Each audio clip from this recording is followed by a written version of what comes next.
Donc on va se remettre dans les conditions optimales pour suivre cet enseignement ou cette présentation sur le samsara et nirvana. Ah oui, petit message. Excusez-moi, j'ai encore 2 personnes, c'est pas beaucoup, qui n'ont pas payé. Et comme demain c'est fermé, lundi aussi, si les personnes qui n'ont pas payé voulaient bien passer à l'accueil tout à l'heure, comme ça. Voilà. Merci beaucoup.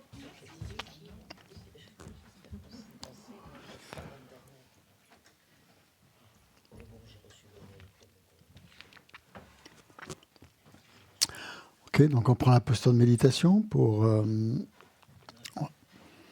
se reconnecter un peu à l'enseignement. On se concentre sur la respiration.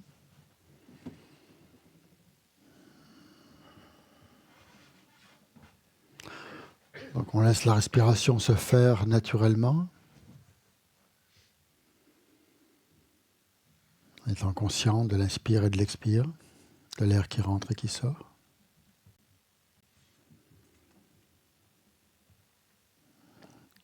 Essayez de relâcher toute tension physique, mentale.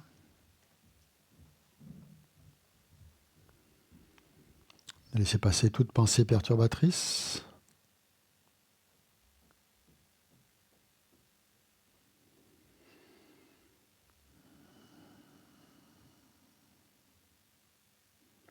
Essayez de maintenir votre attention bien fixée, bien ancrée sur son objet, le souffle, sans penser à autre chose.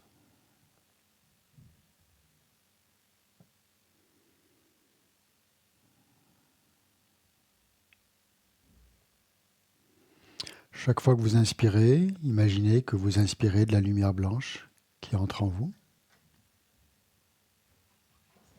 qui calme votre esprit.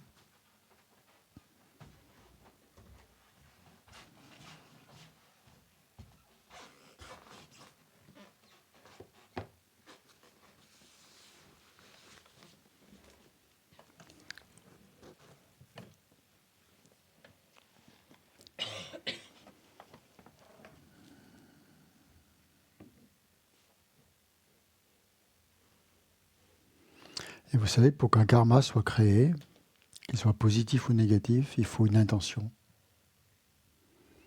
Donc même quand on médite, on doit poser aussi une intention pour que cette méditation apporte un effet positif, bien sûr.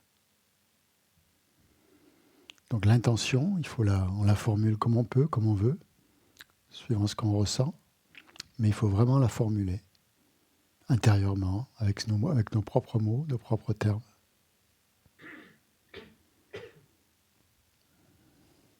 Parce que s'il n'y a pas d'intention, en fait, il n'y a pas vraiment de karma créé. Il n'y aura pas d'effet, donc.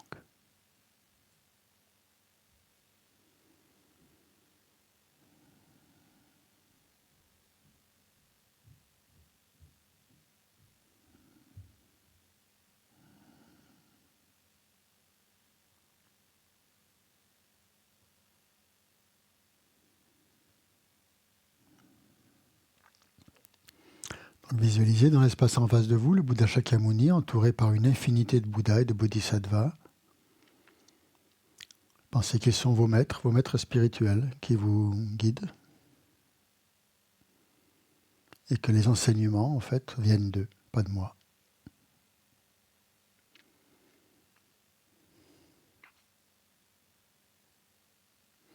Autour de vous, visualisez on dit tous les êtres, mais surtout donc les gens avec qui vous avez des relations,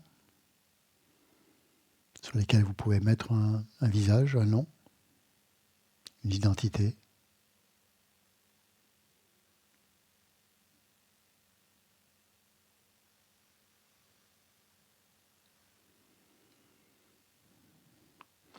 Pensez aussi à des êtres chers, des gens que vous aimez, que vous appréciez.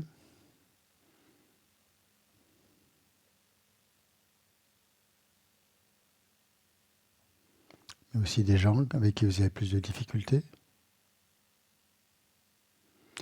Et regardez que tous, en fait, sont pareils, n'aspirent tous à la même chose. donc fondamentalement, sont complètement égaux.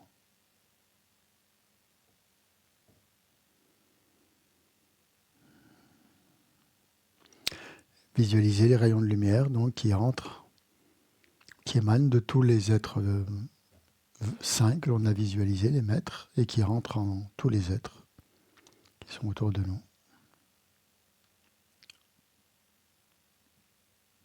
Et en vous-même.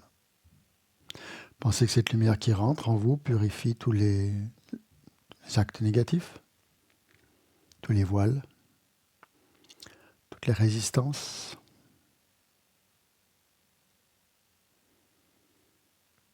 Et vous donne des réalisations.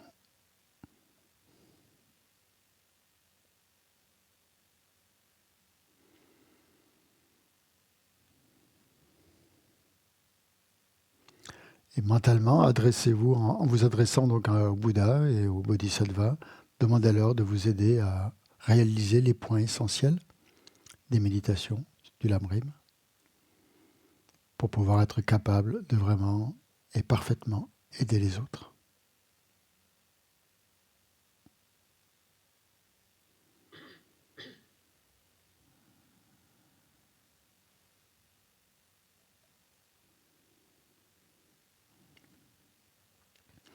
On va juste mentalement repasser en revue donc, les perturbations mentales dont on a parlé ce matin, en essayant d'y mettre un peu de ressenti, de reconnaître ces perturbations mentales en nous-mêmes et d'aspirer à les éliminer. Donc, la première, c'est l'attachement. Oui. L'attachement.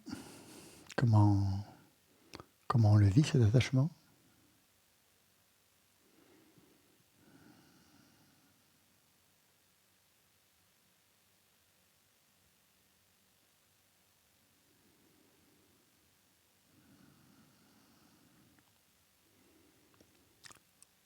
On ressent donc la souffrance que ça apporte, l'attachement, et le désir de vouloir s'en libérer.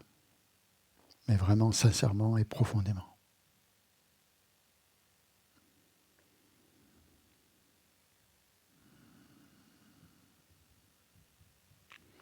Ensuite, on passe à la deuxième perturbation, la colère, l'aversion, l'hostilité. Comment elle s'exprime en nous, comment on la ressent, comment on la vit.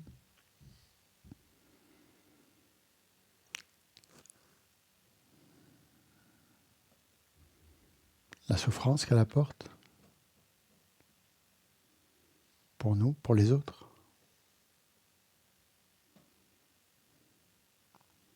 Et l'aspiration à vouloir s'en débarrasser.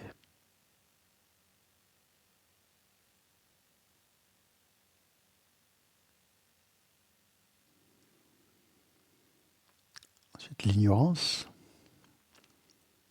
notamment donc, la plus profonde, l'ignorance qui saisit un jeu comme existant véritablement, comme existant de lui-même. Comment cette saisie se manifeste pour nous dans notre vie de tous les jours.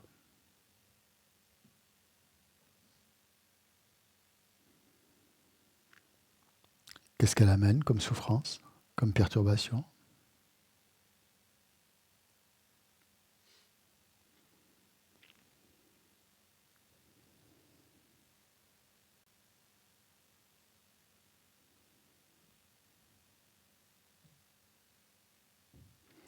Imaginez comme la vie serait belle si on n'avait plus cette séparation, si on ne créait plus cette séparation entre soi et les autres. Si on abandonnait complètement l'idée d'un moi intrinsèquement existant.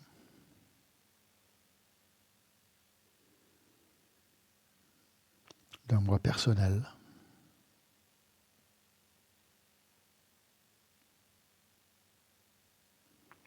Regardez cet espace que l'on aurait, que cela créerait. Ensuite, là, on a vu l'orgueil aussi.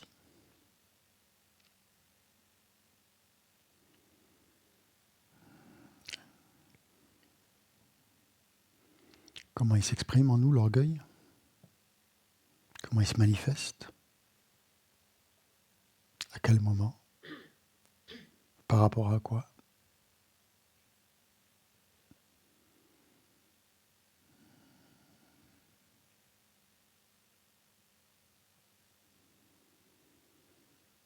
Regardez la souffrance que ça apporte. Les tensions. Les peurs.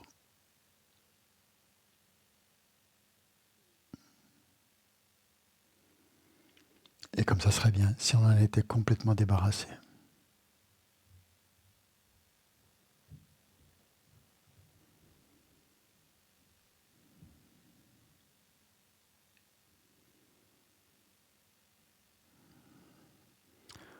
Ensuite, le doute.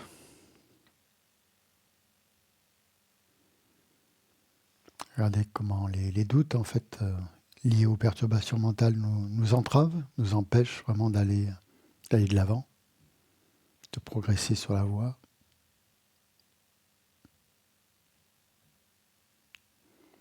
Nous retiennent,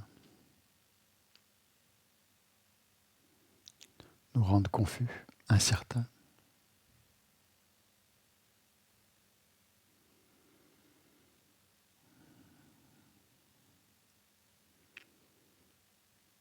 Et imaginez donc la liberté que ça procure quand l'esprit est complètement débarrassé de tous les doutes, l'énergie qui en ressort.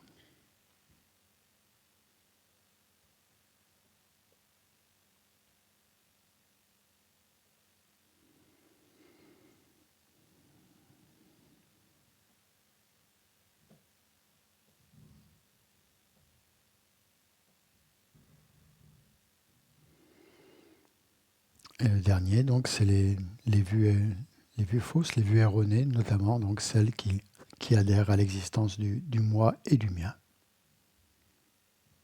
qui est la source de toute notre samsara, notre errance dans le samsara.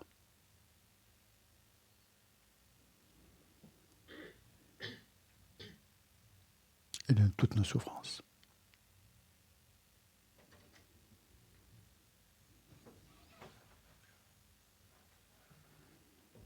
Donc imaginez un état qu'on appelle le nirvana, un état de paix, où il n'y a plus cette saisie d'un moi existant véritablement.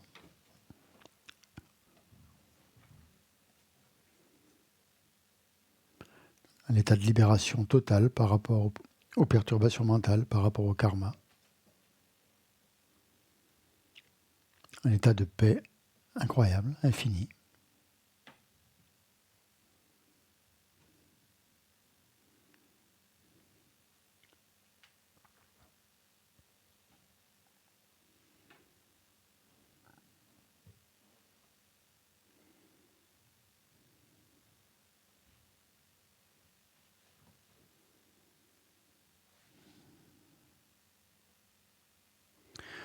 Pour conclure, essayez de vous concentrer le plus possible sur ce souhait, cette aspiration à vous libérer des perturbations mentales,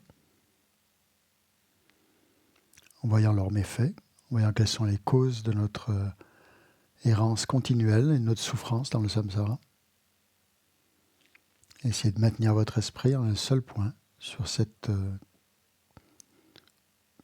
pensée de vouloir se libérer.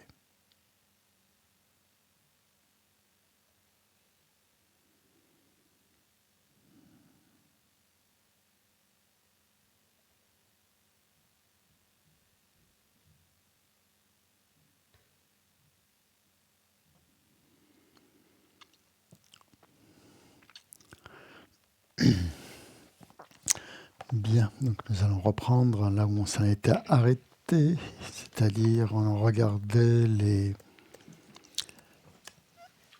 qu'est-ce qu'on regardait? Hein? Les quoi? Ah, bravo.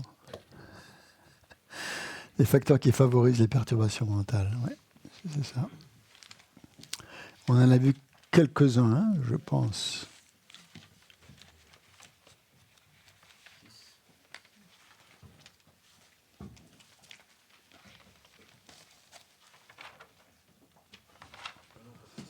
Donc on avait vu donc les premiers, on avait vu donc les graines, hein. On a et ensuite deuxièmement les objets, troisièmement les interactions sociales, quatrièmement les lectures. On s'est arrêté là. Donc les lectures, c'est ce qui est dit dans les textes, mais en fait ça va beaucoup plus loin. Tout ce qui peut avoir une mauvaise influence sur notre esprit, sur notre manière de penser. C'est-à-dire que tout ce qui peut agir en fait sur la venue de telle ou telle perturbation, en général l'attachement. Hein. Si on est attaché à voir certains types de films, par exemple, voilà. Ça peut être donc toutes sortes de choses, hein, des films, des discussions, des conférences, des cours. Donc tout ce qui peut apporter, tout ce qui donne en fait un faux semblant de sagesse, hein, tout ce qui est vraiment distrayant et dans lesquels il n'y a pas vraiment de sagesse ou un faux semblant en tout cas.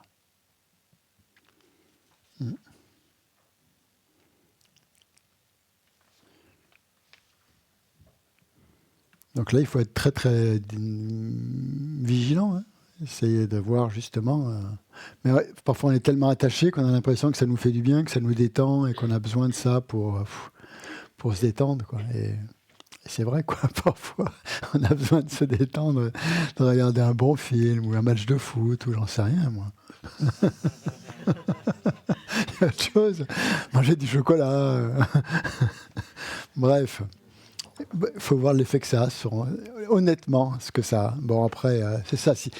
Après, il faut faire la distinction si c'est vraiment une habitude, hein, ou si c'est juste un truc en passant, comme ça, où il n'y a pas vraiment d'attachement, que ça provoque. Mais il y a quand même une certaine... un certain goût pour ça, quoi. Donc, voir... c'est ça qu'il faut observer. Hein. Mais surtout pas penser que si on arrête ce genre de choses, la vie va être triste. Parce que ça, c'est pas vrai. Au contraire, ça prend plus de sens. Voilà, donc éviter ça, donc, parce que ça fait tout ce qui fait, voilà, ce qui fait surgir les perturbations. On est en train d'examiner ça. Un autre facteur qui fait surgir des perturbations mentales, c'est l'habitude. Voilà, c'est ça, c'est la force de l'habitude. Hein. Donc on a tous des tendances naturelles qui font que certains seront plus volontiers colériques, d'autres seront plus orgueilleux, d'autres auront plus de jalousie, etc. Ça, ce sont nos caractères particuliers. Et ça, et si on entretient ça, bien sûr, avec l'habitude, ben, ça va continuer à se répéter. Bon, on n'a pas que des défauts aussi, hein. On a aussi des qualités. De façon positive aussi, certains d'entre nous sont enclins, dès leur plus jeune âge, à protéger la vie, à aimer les animaux, à aider, à secourir les animaux, par exemple, à avoir des tendances altruistes plus marquées, tout ça. Et donc ça, c'est à entretenir dans ce cas-là, hein, bien sûr, toutes ces habitudes. Mais donc la force de l'habitude, bien sûr, fait surgir les perturbations mentales. Ça, c'est indéniable. Donc c'est à nous de doser, en fait, finalement, ce qui va être... ce qui fait surgir les perturbations mentales, ou au contraire, ce qui les apaise. Après, voilà, ça dépend de ce qu'on veut. Hein. Et le dernier facteur, c'est ce qu'on appelle l'attention inappropriée.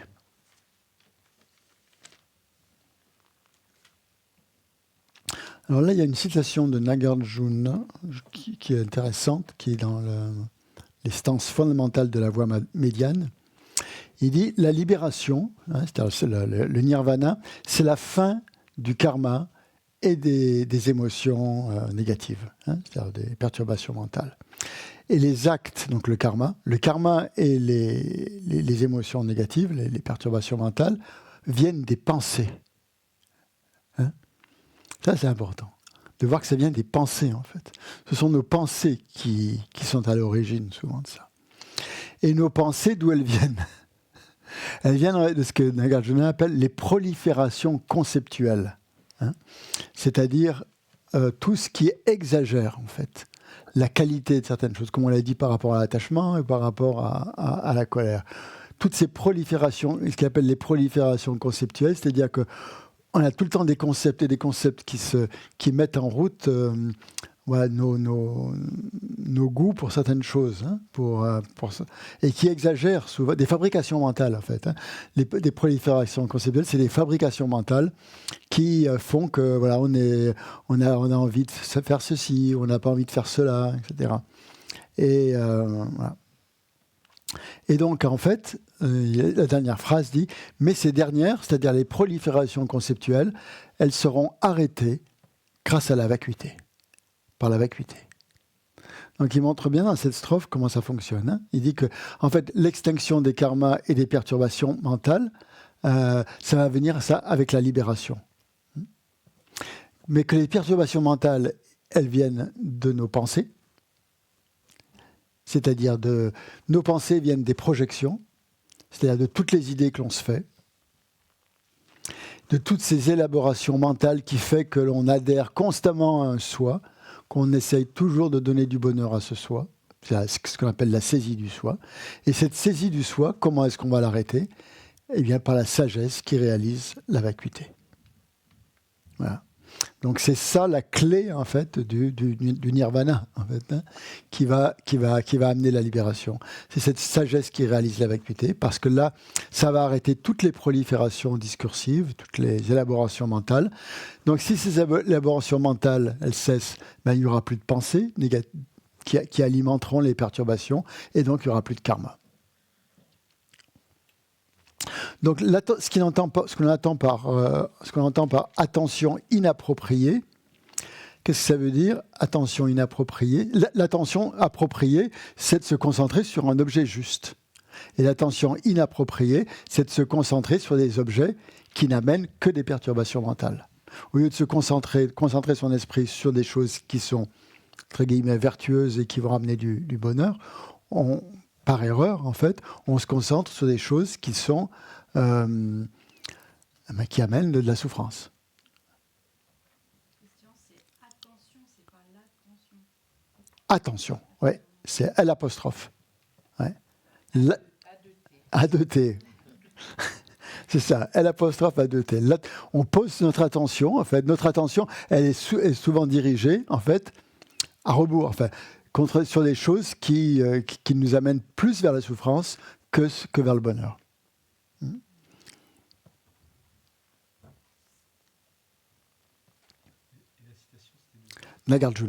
Nagarjuna, stance fondamentale, chapitre 18, la strophe, là, je ne pourrais pas vous la donner quand même, mais si vous avez le chapitre 18, c'est donné là-dedans. La deuxième concentration, c'est la deuxième concentration que tu as parlé, l'attention inappropriée. Ah oui, et la première, l'attention appropriée. L'attention appropriée, c'est se concentrer sur la vacuité, par exemple. Voilà. L'attention inappropriée, c'est en fait, dans le sens de Nagarjuna, c'est de mettre plus de choses sur un objet qu'il n'en a. Hein, c'est-à-dire de donner à cet objet plus d'importance, en fait, qu'il n'en a. Il dit, c'est le fait de superposer sur un objet quelque chose d'autre. Superposer quoi ? Une existence véritable, qui va nous donner un véritable bonheur.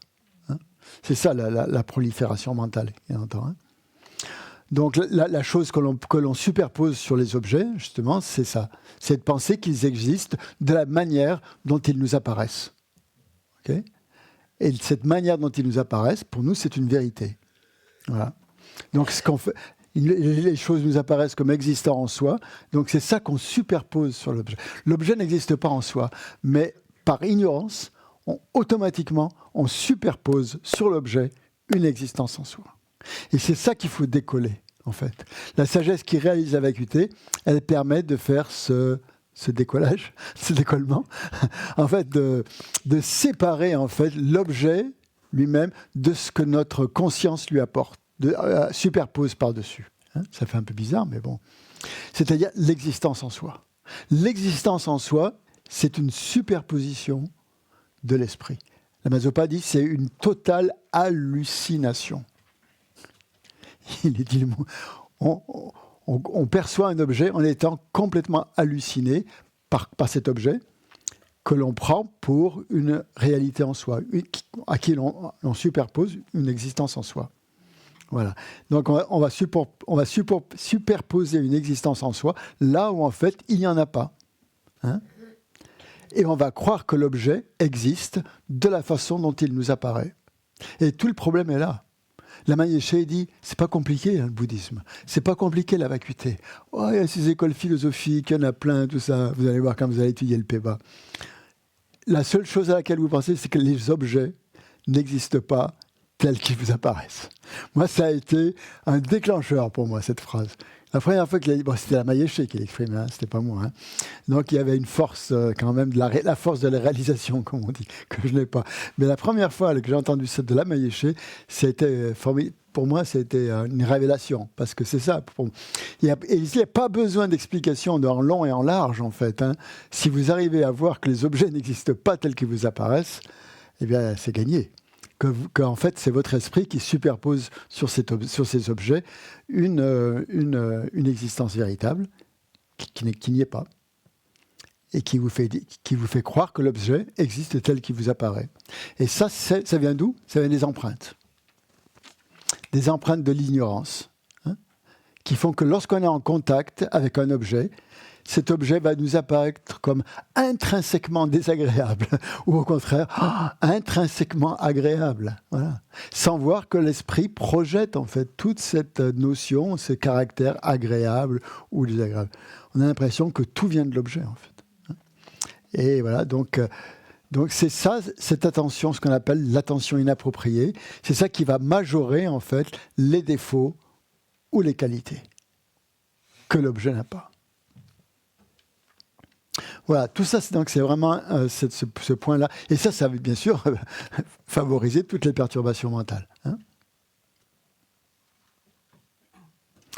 Donc, ce qui est important, en fait, ouais, c'est de reconnaître, en fait. C'est un point le point où ce qu'on est capable de faire actuellement, c'est de reconnaître ces perturbations mentales quand elles apparaissent dans notre esprit. Voilà. Lorsqu'elles s'élèvent. Hein, c'est à ce moment-là qu'on peut en faire quelque chose. Si on est pris déjà dans le tourbillon, c'est dur, hein, parce qu'on est réagi, on est dans le truc de la réaction, action, réaction, action, réaction, on est pris. Mais c'est au moment où elle s'élève. Donc c'est pour ça que des pratiques comme le calme mental sont extrêmement importantes, parce qu'elles permettent vraiment de voir ce qui se passe dans notre esprit et d'être de plus attentif à ce qui s'élève dans notre esprit. Le bouddhisme, c'est ça. Et surtout au niveau intermédiaire où on en est, c'est vraiment prendre de plus en plus conscience de ce qui se passe dans notre esprit pour pouvoir agir dessus. Et agir tant que c'est petit, quoi, disons. Tant que ça commence à s'élever, quand c'est grand, que ça fait... c'est beaucoup plus difficile. Donc d'abord, c'est pour ça qu'il faut d'abord, on dit, identifier les perturbations mentales, savoir les reconnaître, hein, savoir en quoi elles consistent. Il n'y en a pas beaucoup. Hein, en gros, il y a les 6 hein, qu'on a vus, hein, d'après les sutras ou les tantras, mais disons les 6, pour pouvoir les détecter. Ensuite, voir aussi, deuxième point, voir pourquoi elles s'élèvent, en vertu de quoi elles s'élèvent, ces perturbations mentales. Qu'est-ce qui les fait s'élever ? Qu'est-ce qui favorise donc leur venue ? Et voir aussi ce qu'elles entraînent. Ça, c'est une méditation. Voilà. À la fin de la journée, on identifie une perturbation mentale qu'on a eue pendant la journée, par exemple, colère, attachement, etc. Et on regarde qu'est-ce qui l'a favorisée. D'où elle est venue, cette perturbation mentale. Hein ? Donc, on regarde l'objet, etc., la graine, bien sûr, etc., la tendance que l'on a, les habitudes que l'on a. Voilà. Donc, on l'identifie bien, on la reconnaît, et voir ce qu'il a favorisé, et voir ce que ça amène en nous, ce que ça amène dans notre esprit. Hein ? Quelles sont les conséquences qui découlent de la présence. Elle n'est pas tout le temps là, bien sûr, heureusement, mais dans le moment où on a eu cette émotion, elle était là. Donc, essayer de se rappeler comment on se sentait à ce moment-là, quel était notre ressenti.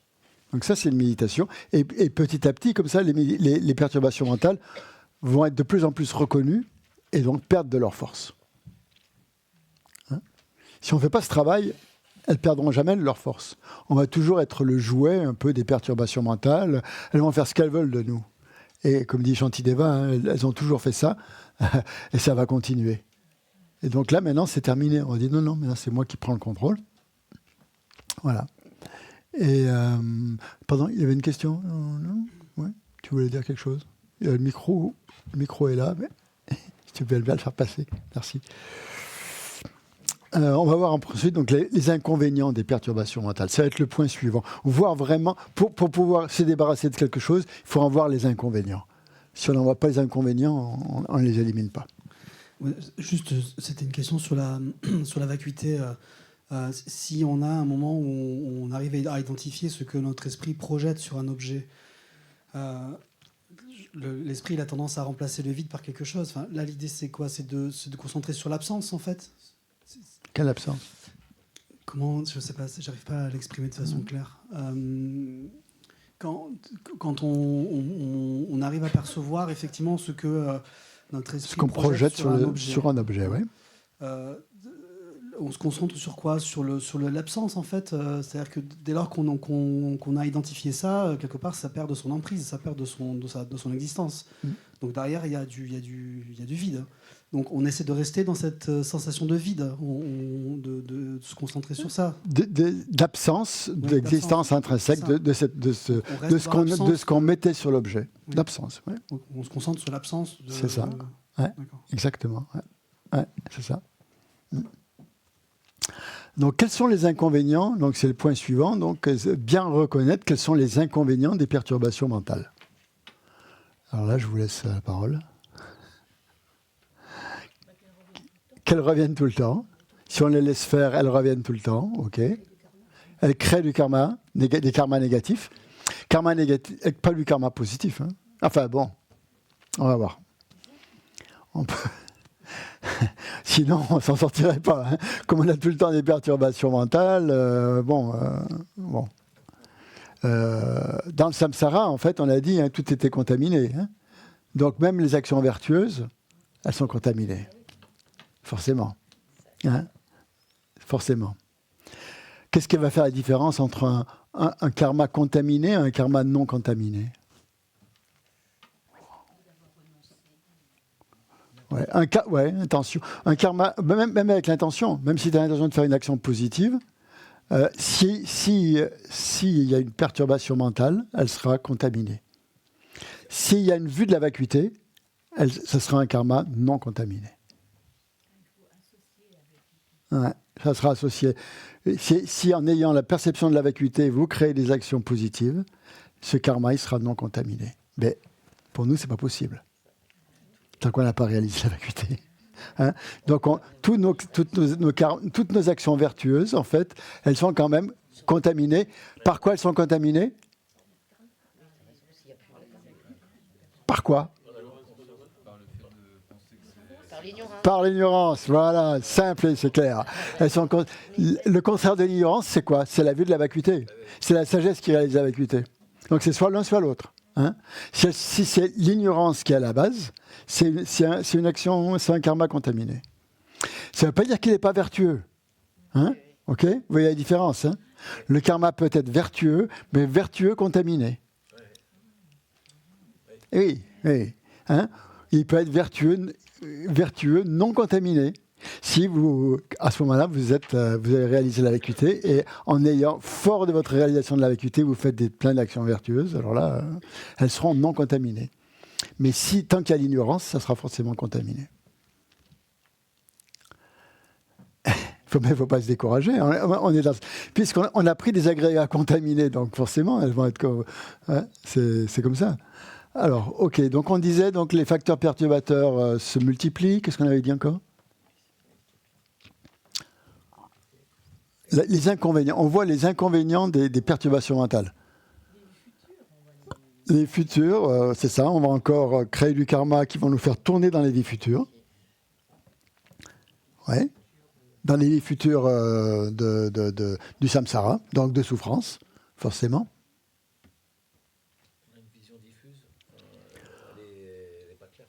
Les perturbations mentales, voilà, nous amènent une vision complètement confuse des choses. Hein? Souffrance. Oui. Ouais. Donc souffrance, et pour les autres aussi, exactement. Donc tout bonheur avec une perturbation mentale, aucun vrai bonheur n'est possible, ni pour nous, ni pour autrui. Donc on dit... et elles sont, en fait, on dit, même Shantideva, les perturbations mentales nous détruisent. Hein, on ne se rend pas compte, peut-être. Peut-être que pour nous, bon, on ne se rend pas compte parce qu'on est plus ou moins amis avec les perturbations mentales. Hein. Mais en fait, les maîtres, comme Shantideva, les grands maîtres, disent que les perturbations sont extrêmement pernicieuses parce qu'elles se font passer pour nos amis, toujours, plus ou moins, en tout cas. Même la colère, quelque part. Quand on réagit avec colère, c'est que pour se défendre, parce que voilà, si on ne se met pas en colère, ben, l'autre va en profiter, ou je ne sais pas quoi. Ça peut donner un sentiment de force, la colère. Hein, une impression de force, qu'on est fort quand on est en colère, qu'on a du caractère. Mais en fait, non. Hein, c'est jamais ça. En fait, hein. C'est une fausse impression. Donc, voilà.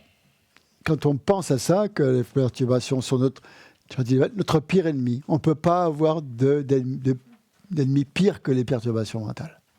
Il n'y a pas un ennemi pire. Et pourquoi il dit ça? Qu'il n'y a pas d'ennemi pire que les perturbations mentales? Parce qu'il veut dire, elles sont en vous-même. Et il veut dire que le pire des ennemis, qu'est-ce qu'il peut faire? Au maximum, il peut vous tuer, vous ôter la vie. Tandis que c'est fini, vous allez renaître de toute façon, même si vous ôtez la vie, cette vie c'est fini, vous en aurez une autre, de toute façon, c'est pas la peine de vous en faire. Hein. Mais tandis que les perturbations mentales, c'est pas cette vie, c'est pas uniquement, c'est toutes les vies. Et Shantideva dit, aucun ennemi humain ne peut vous conduire dans les enfers. Aucun, personne. Mais vos perturbations mentales, oui. Elle vous y mène tout droit, en fait, dans le feu d'Avicii. Je vais vous donner des citations, parce que ça vaut quand même le coup. Donc, en fait, ce sont nos véritables ennemis. Hein. C'est ça qu'il faut voir. En fait, voir les perturbations mentales comme des ennemis, hein, qui sont à l'origine de toutes les souffrances que l'on endure, que l'on a endurées et que l'on endurera dans le cycle des existences. Hein. Ça, c'est une chose. Et c'est aussi, mais alors ça c'est plus vicieux encore, c'est comment dire, l'origine de toutes les souffrances, ouais, mais aussi de tous les bonheurs imparfaits que nous connaissons. C'est-à-dire de tout ce que l'on prend pour des bonheurs, voilà, et auxquels on croit comme des vrais bonheurs, et en fait qui est la souffrance déguisée. Et donc ça vient aussi des perturbations mentales. Donc ça, c'est le côté un peu... Alors, qu'est-ce qu'il dit Shantideva? Alors, il nous encourage... Ah non, il y a Langritempa aussi. Dans un... Quoi il dit ça? Ah oui, dans les... On l'étudiera, ça. C'est pas le prochain. Le prochain, c'est Bodhicitta. L'autre après, ça sera la transformation de la pensée. Et c'est là-dedans qu'on verra ce texte, justement, de Langritempa.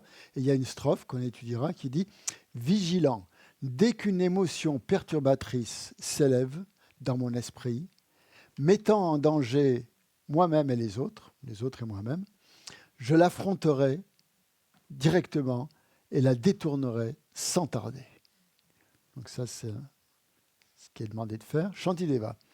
Les ennemis, comme l'aversion, comme l'attachement, le désir, n'ont pas de jambes, n'ont pas de bras, ne sont ni braves ni intelligents. Comment ont-ils pu faire de moi leur esclave? Comment ils ont fait? Tandis qu'ils habitent mon esprit, à leur guise, ils me frappent. Et moi, sans m'irriter envers eux, je suis très patient. Pourtant, ce ne sont pas des objets de patience, mais de blâme. On continue. Même si les dieux et les dieux jaloux se dressaient tous en ennemis contre moi, ils ne pourraient pas me conduire ni me faire entrer dans le feu intolérable de l'enfer. Mais les passions, ce qu'il appelle les perturbations mentales, les passions, ce puissant adversaire au contact duquel les cendres même du mont Mérou disparaîtraient, en un instant me jetteront dans ce brasier. Aucun autre adversaire n'est capable d'une vie aussi longue que mes ennemis, les perturbations, dont l'extrême longévité est sans commencement ni fin. Un ennemi, voilà, un adversaire, ça dure un certain temps. Ben là, c'est son fin. Tous ceux que j'honore et que je sers m'apportent bonheur et profit. Mais à celui qui les sert, les perturbations ne réservent dans le futur que des maux et des peines. Donc non seulement on les sert constamment, mais en plus, au lieu de nous apporter un peu de reconnaissance et tout ça, de bonheur et de profit, elle nous amène que de la souffrance et des douleurs. Voilà. Donc voilà ce Shantideva, comment c'est. Ça, c'est dans le texte qui s'appelle. Alors, il y a plusieurs titres. En sanskrit, c'est le Bodhicharya Avatara. Et en français, c'est l'entrée dans la pratique des bodhisattvas, littéralement.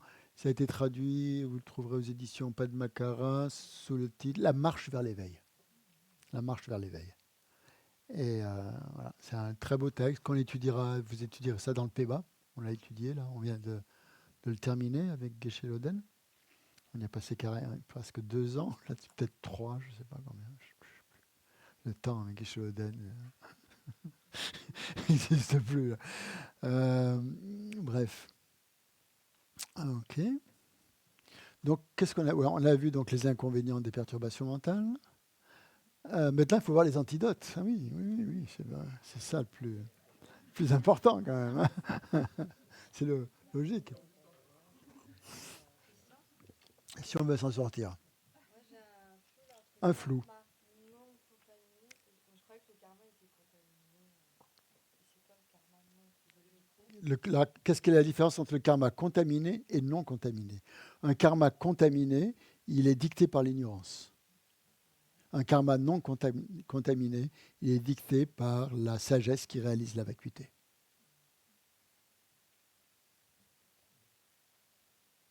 Donc, tous les karmas, pour nous, Et quand on a atteint la vacuité, donc la libération, normalement, il n'y a plus de perturbation, donc il n'y a plus de karma.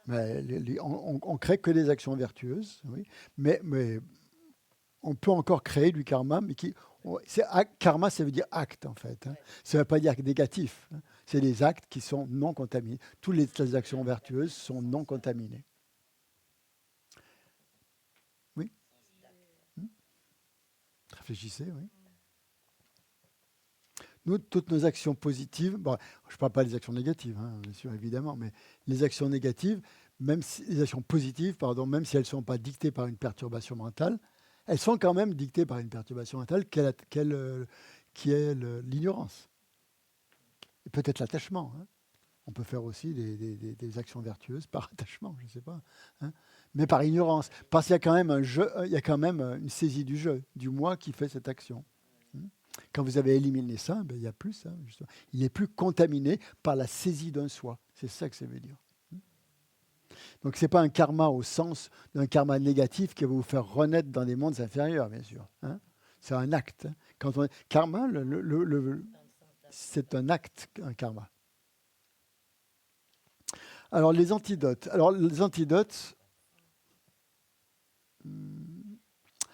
On va voir plusieurs types. On les voit peut-être pour chacun, enfin chacune des perturbations. En fait, il y a des antidotes spécifiques, propres à chaque perturbation mentale. Et il y a un antidote universel qui s'applique à toutes les perturbations mentales. Et là, c'est la réalisation de la vacuité. Seulement, tant qu'on n'a pas réalisé la vacuité, il faut bien qu'on utilise les antidotes qui vont permettre quand même au moins de réduire les perturbations mentales. Si on pouvait directement, bien sûr, si on avait réalisé directement la vacuité, ça serait simple. Hein, mais on ne peut pas. Hein. Donc il faut y aller progressivement par des antidotes que l'on peut appliquer tant qu'on n'a pas réalisé la vacuité. Donc l'attachement.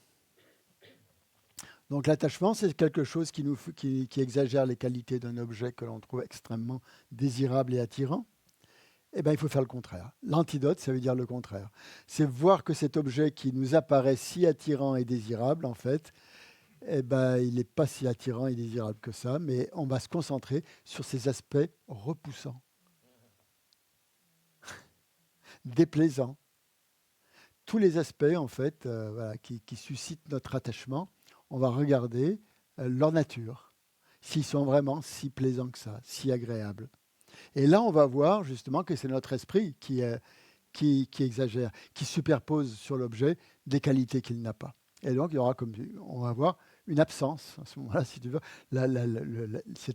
ces choses que l'on met en plus sur l'objet vont disparaître. Et donc, l'attachement va disparaître en même temps. Voilà. Donc ça, c'est ce qui est donné comme antidote. Alors, voilà. Et un autre antidote contre l'attachement, c'est l'impermanence. Voir l'impermanence de l'objet. Et de nous-mêmes aussi. Voir que, cet objet est voué à l'impermanence, qui nous apporte certes un certain bonheur maintenant, mais que ce bonheur n'est pas durable, que les choses changent à chaque instant, et que nous aussi, nous sommes sujets à ça. Donc l'impermanence.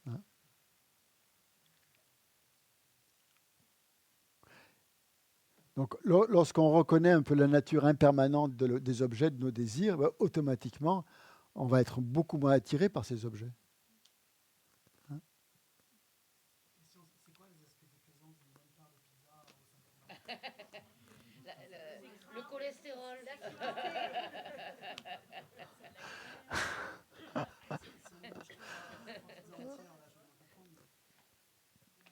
Après, si tu manges une pizza, c'est ça, une fois tous les par mois, si tu en manges tous les jours, que tu es très très attaché, que tu ne peux pas,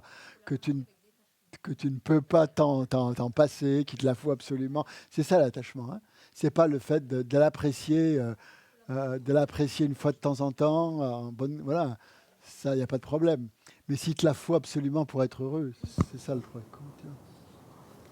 Juste une petite note, pensez à prendre le micro s'il vous plaît pour les gens qui sont à distance et en Zoom. Il y en a 2 dans la salle. Vous envoyez un petit message, parce qu'on ne vous oublie pas, vous êtes quand même là avec nous, même si vous n'êtes pas très nombreux. N'hésitez pas à poser des questions. Donc voilà, l'aspect déplaisant de certaines choses, des choses auxquelles on est attaché en fait. Méditer sur l'impermanence et méditer sur la mort. Méditer sur l'impermanence, c'est aussi méditer sur la mort. Que voir que, en fait, contre toutes les perturbations mentales, méditation sur la mort, c'est ce qui va rabaisser un petit peu nos désirs, en fait. Donc les aspects impurs, les aspects déplaisants, l'impermanence, la mort.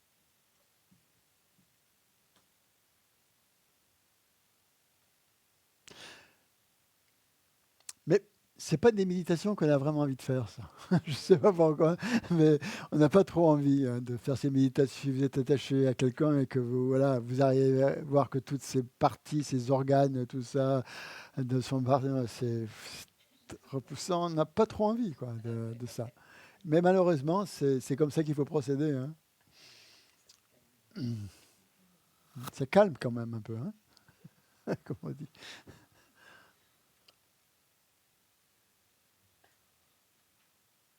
Donc en fait, tout ça, c'est pour contrecarrer l'exagération qu'on fait sur les qualités de cette chose-là. Pour transformer un esprit un peu erroné, en fait, qui voit les choses d'une certaine façon, l'amener à voir les choses de manière beaucoup plus réaliste. Mais parfois, on n'a pas envie de voir les choses de manière réaliste. Alors, c'est ça qui est compliqué. Pour remédier à l'aversion, à l'irritation, à la colère, l'antidote, c'est le contraire. Qu'est-ce que c'est le contraire de c'est quoi le contraire de la colère? C'est l'amour, exactement. L'amour, la bienveillance vis-à-vis des êtres. Alors bien sûr, on ne peut pas ressentir conjointement l'amour et l'aversion en même temps.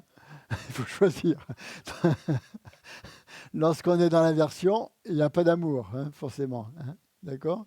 Donc il faut diminuer en fait ces sentiments, il faut rabaisser ce sentiment d'aversion, de colère, avec des pensées qui vont voir des qualités, voilà. voir la bienveillance de cette personne. Voilà, c'est ce que... Hein. Oui, la compassion, la bienveillance, tout ça. Voir que cette personne, eh bien, bon, elle est pas, je sais pas, elle est peut-être pas responsable de ses actes ou elle est motivée par des perturbations mentales, etc. Hein, ouais, tout ça. Donc, utiliser la sagesse. C'est toujours la sagesse qu'il faut amener. C'est en fait, au bout du compte, c'est la sagesse qui va nous aider à éliminer les perturbations mentales. Hein. C'est pas, alors qu'au contraire, tout ce qui est ignorance va accroître les perturbations mentales. Donc dans ces moments-là, ben, c'est avoir l'instinct d'utiliser sa propre sagesse, quoi. Et d'avoir cet élan justement où on va ben oui, dépasser, aller au-delà de cette ignorance. Et donc en fait, c'est un travail de tous les instants. Hein. Quand on voit qu'on a une perturbation mentale, au lieu de se laisser aller dedans par ignorance, parce qu'on est pris dans le truc, c'est de revenir un petit peu, de faire appel à sa sagesse intérieure, et on en a tous, pour déjà mettre une distance et analyser ça d'une autre manière, hein, en mettant donc plus de bienveillance, et ça, plus de compassion, plus d'amour, etc., vis-à-vis de la personne en question avec laquelle on est impliqué. Et là aussi, ce qui est toujours intéressant, c'est de voir toujours les inconvénients des choses. Hein. Comme on a dit, pour l'attachement, voir l'inconvénient de l'attachement, hein, par exemple. C'est ça qui va nous aider à diminuer. L'attachement va toujours, comme l'eau salée, hein, ça va toujours créer plus d'attachement. Or, ce n'est pas ça qu'on veut. Hein. C'est au contraire se détacher pour être plus heureux. Parce que moi, l'attachement et l'amour, ce n'est pas du tout pareil. Hein. Donc, si on enlève l'attachement, ben, qu'est-ce qui reste? Il reste un état où on est beaucoup plus en paix et on apprécie beaucoup plus les choses, en fait. Hein. Mais on pense que c'est souvent le contraire. Et pareil pour la colère. Donc, voir les défauts, voir les inconvénients de la colère. Et ça, c'est assez facile à avoir. Et c'est la première chose à faire. Ça, c'est... parce que pour passer de la colère à la bienveillance, il faut quand même avoir un certain contrôle, on va dire. Mais pour passer, juste de voir le défaut de la colère, ça c'est possible. De voir que cette colère qui s'élève en nous, elle est néfaste. Hein. Elle fait du mal. Elle fait du mal à moi, elle fait du mal à l'autre. Et elle ne fait qu'envenimer les choses, hein, en fait. Hein. Elle ne va qu'accroître, en fait, les problèmes. Hein. Elle ne va pas les résoudre, au contraire. Elle va faire que ça va faire boule de neige. Hein. Voilà. Donc, en fait, cette colère, déjà, au moment où elle s'élève, elle détruit, notre bonheur. On n'est plus heureux. Il n'y a plus de bonheur. Hein. L'attachement, encore, peut nous faire croire qu'il y a un certain bonheur et tout ça, qu'il est contaminé, bref, mais enfin bon. Mais la colère, non. Non, dès qu'on est en colère, on est malheureux, quoi, quelque part. On est mal. Hein. Et donc, voilà, c'est ça. Hein.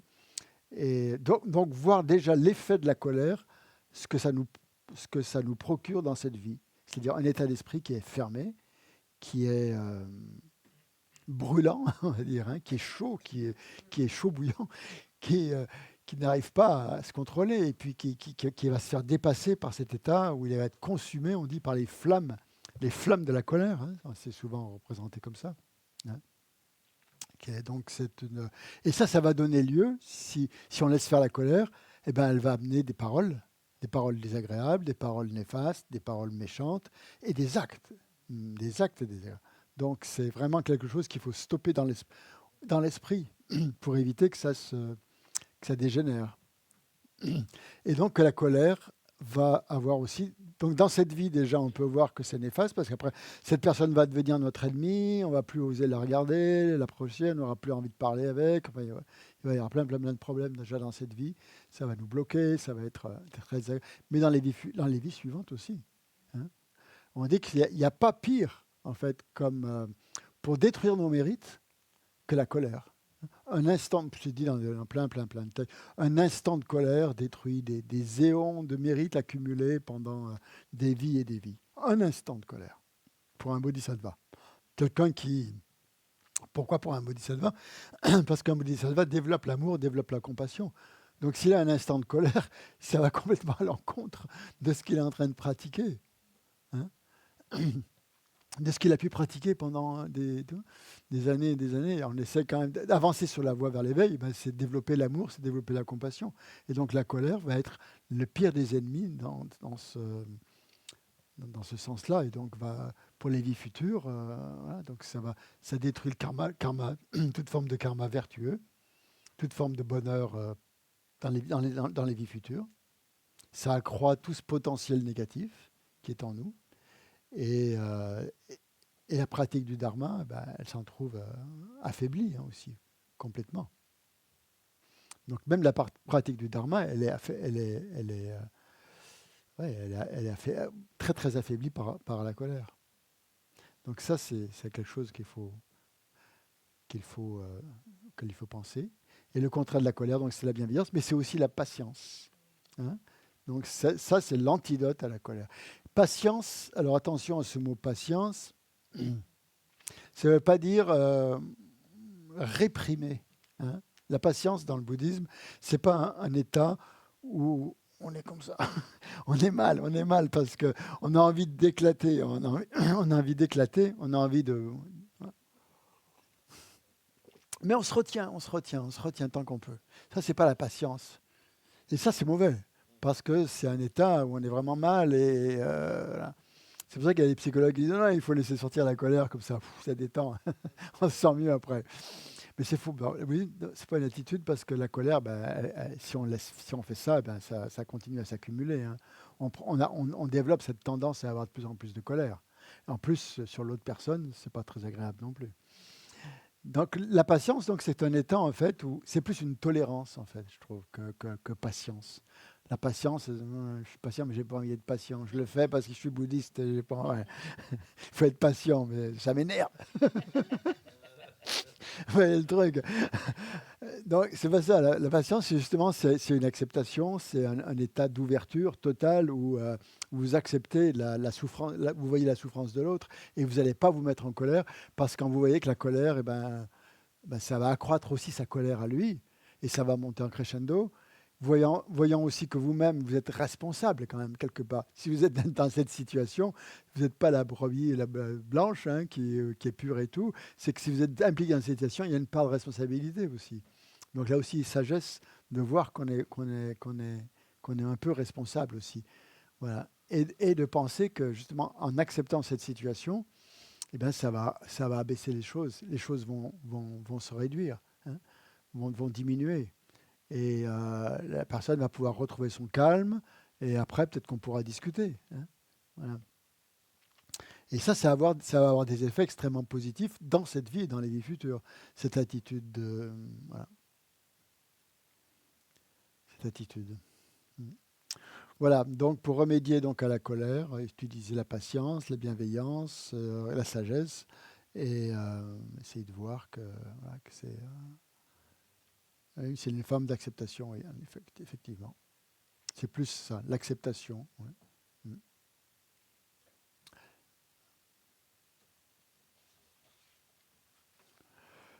Ensuite, l'orgueil. Remédier à l'orgueil.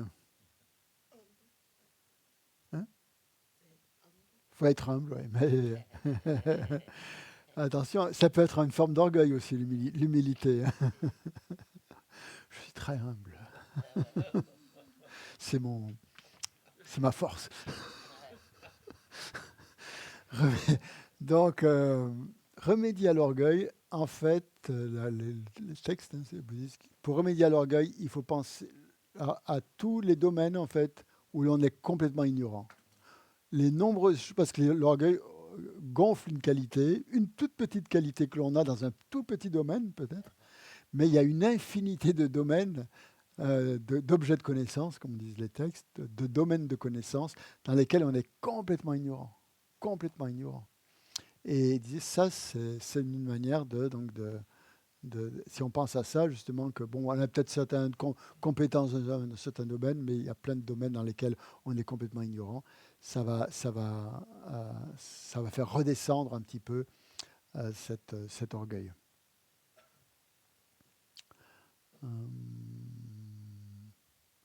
Saint Dalai Lama, une fois, il disait que c'était par rapport à un Bodhisattva, je crois.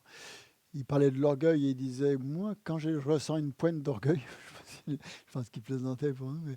Mais je pense à. Il y avait des gens qui traduisaient, il y avait des traducteurs qui traduisaient en langage pour les sourds, hein, pour les malentendants, avec des signes comme ça. Et il était fasciné de voir comment ils arrivaient à créer un langage aussi arrivant avec juste quelques gestes comme ça. Il disait que pour lui, c'était vraiment quelque chose qui trouvait ça admirable, quoi. Et que tout de suite, quand il pensait à ça, ben, son orgueil diminuait. Voilà, elle chutait immédiatement quand on pensait à ça. Donc, voilà. Donc c'est une manière. Et un autre, ouais, encore l'impermanence, en fait, que notre condition est extrêmement fluctuante. Peut-être que maintenant, nous avons telle ou telle qualité, que ces connaissances que l'on a, en fait, on n'en a vraiment pas une connaissance extrêmement profonde. Si on regarde bien, on pourrait encore en avoir une connaissance beaucoup plus profonde, et qu'on ne sait pas demain si on sera encore voilà, à même d'utiliser ces qualités-là, quoi. Donc, ce n'est pas la peine d'en faire toute une histoire.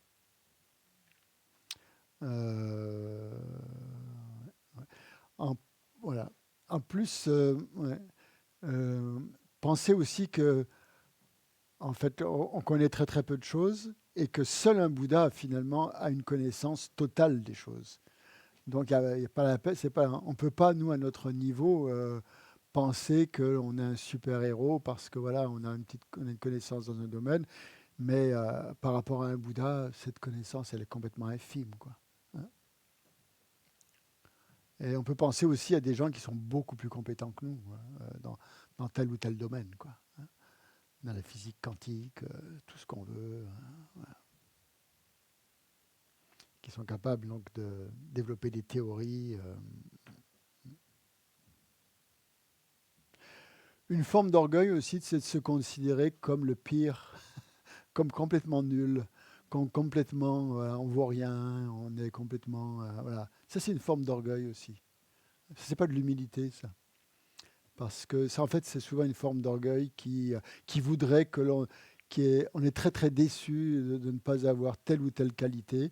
Et comme on voit qu'on n'a pas cette qualité, qu'on a fait une petite erreur, eh bien, tout de suite, on se rabaisse complètement. Donc cette façon de se rabaisser aussi, c'est une forme d'orgueil, en fait. Hein, aussi, on dit, voilà. Hein? Comment? Voilà, c'est...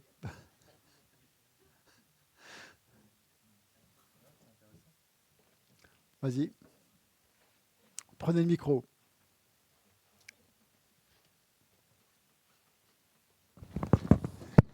Oui, non, je disais, c'est pas plutôt de la dépression que de se rabaisser sur tous les... Ouais. Mais cette forme de dépression, elle peut venir justement de ce sentiment de vouloir être quelqu'un, quoi, quelque plus que ce qu'on est, quoi. Il y a une forme de pas l'acceptation. Oui, ça peut amener à la dépression, effectivement, l'orgueil. Quand on constate que finalement, voilà, on n'est pas... Voilà, on n'est pas vraiment... voilà, non, mais le fait de se diminuer en permanence face à non, des je ne dis pas de se diminuer en permanence. Enfin, je veux dire, de se trouver pas à la hauteur tout le temps, quoi. Ouais, d'accord. Oui, c'est une forme de dépression. Et là, justement, il va falloir comment combattre cette forme de dépression en pensant à ses qualités, justement. Et là, on dit penser à la précieuse existence humaine que l'on a actuellement, penser à sa nature de Bouddha, penser à des choses qui vont faire en sorte que l'on ne sera pas complètement abattu, quoi, déprimé, quoi, par ça.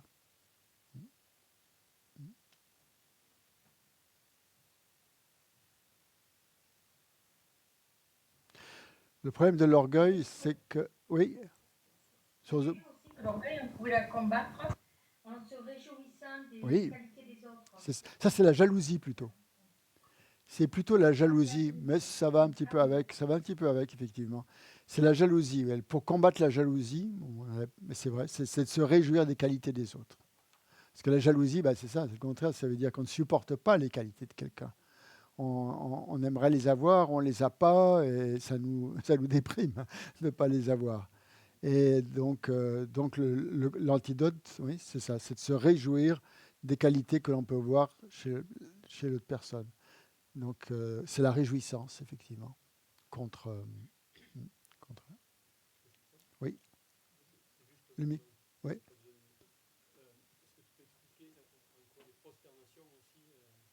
Les prosternations font diminuer l'orgueil. Ouais, c'est ce qui est dit dans les textes. Il faut en faire beaucoup. Hein. Bon, pourquoi ? Parce que déjà, on se rabaisse hein, quand on fait des prosternations. Physiquement. Hein. Physiquement et mentalement, normalement. Hein. Mentalement, on visualise les Bouddhas, on se prosterne devant eux, on reconnaît leurs qualités, on reconnaît... ça dépend ce qu'on y met dans les prosternations. Si on fait juste de la gymnastique, bon, c'est sûr que ça va pas rabaisser l'orgueil. Mais si on le fait vraiment avec, en étant conscient des qualités, on se prosterne devant des qualités, en fait. Hein. On ne se prosterne pas forcément devant quelqu'un, devant un Bouddha, mais on se prosterne devant les qualités de l'éveil. Et c'est ça qui rend plus humble, en montrant que nos qualités, nous, elles sont vraiment, vraiment, vraiment petites, quoi, à côté de ça. Ouais.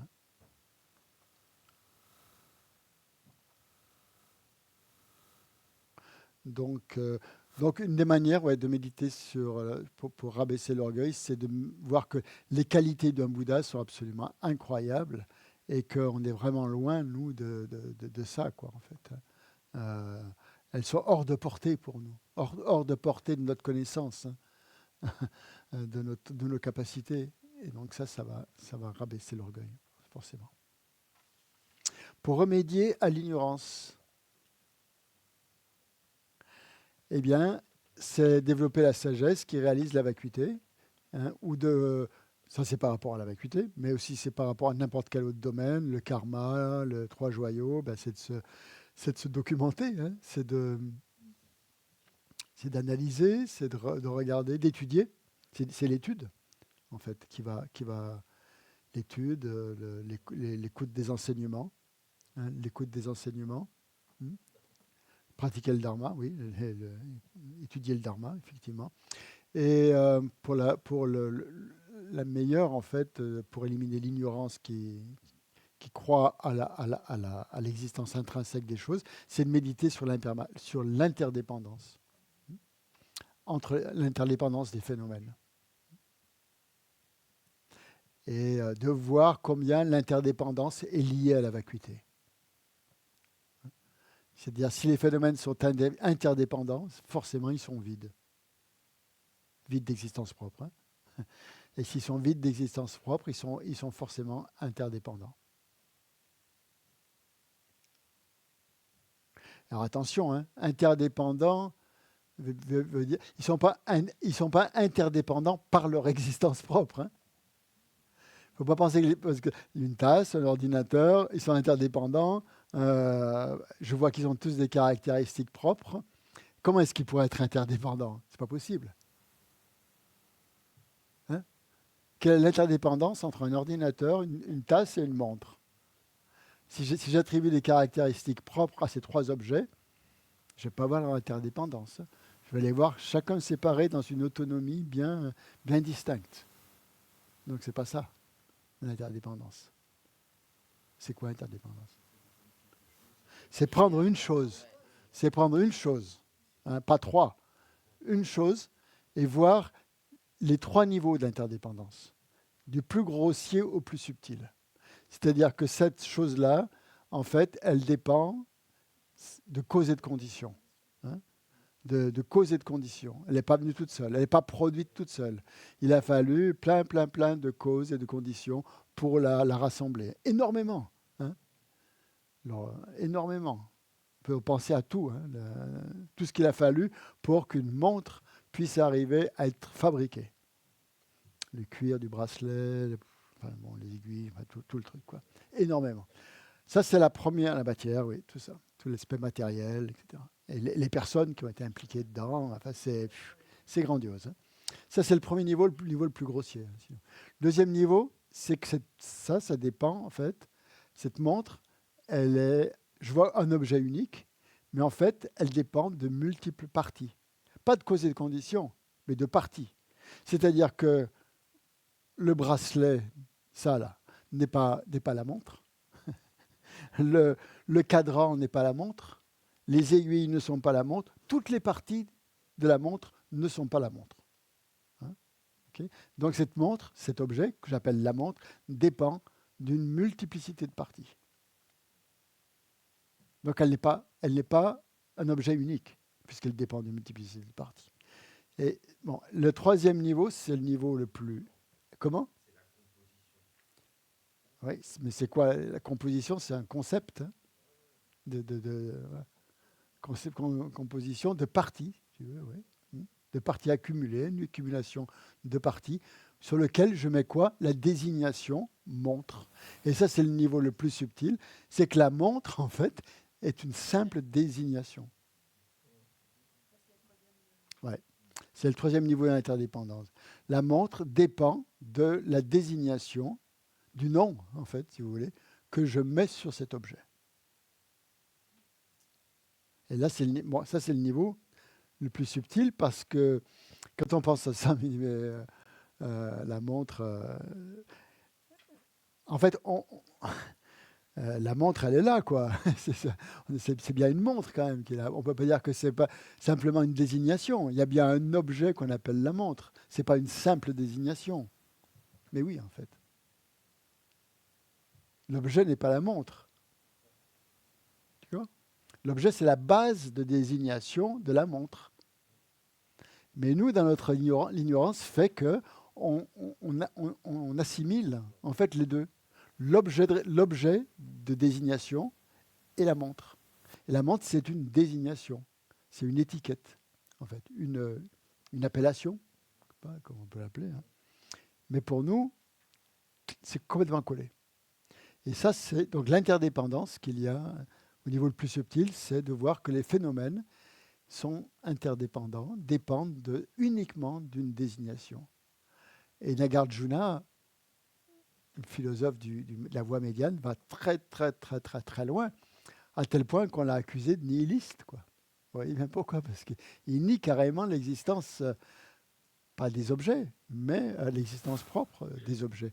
Et là, le fossé, la corde est très, très, très étroite, hein, pour ne pas tomber dans le nihilisme. Et donc, tout est là, dans cette perspective ce qu'on appelle la vue médiane. Donc Nagarjuna dit que tout ce qu'on met en plus de la désignation, eh bien, c'est erroné. Voilà. Ça n'existe pas. Ça n'existe pas. Que la seule chose qui existe, c'est la désignation. Et que tout ce qui vient en plus de ça, eh ben, est une fabrication mentale, en fait. La désignation. Les phénomènes n'existent qu'en dépendance de leur désignation. L'imputation mentale, oui, c'est ça. C'est ça, c'est une construction mentale, oui.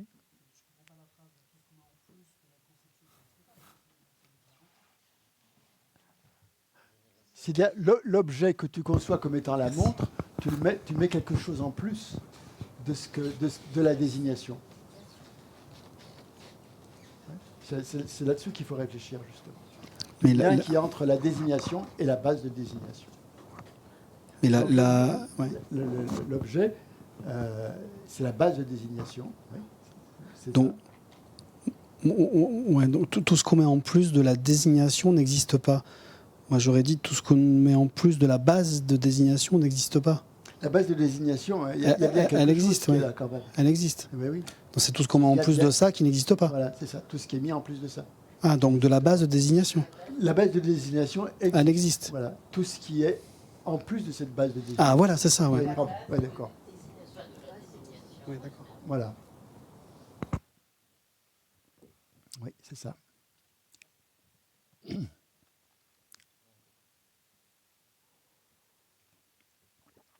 C'est-à-dire que penser qu'un objet existe en plus de sa base de désignation, en fait, qu'il y a quelque chose au-delà de cette base de désignation.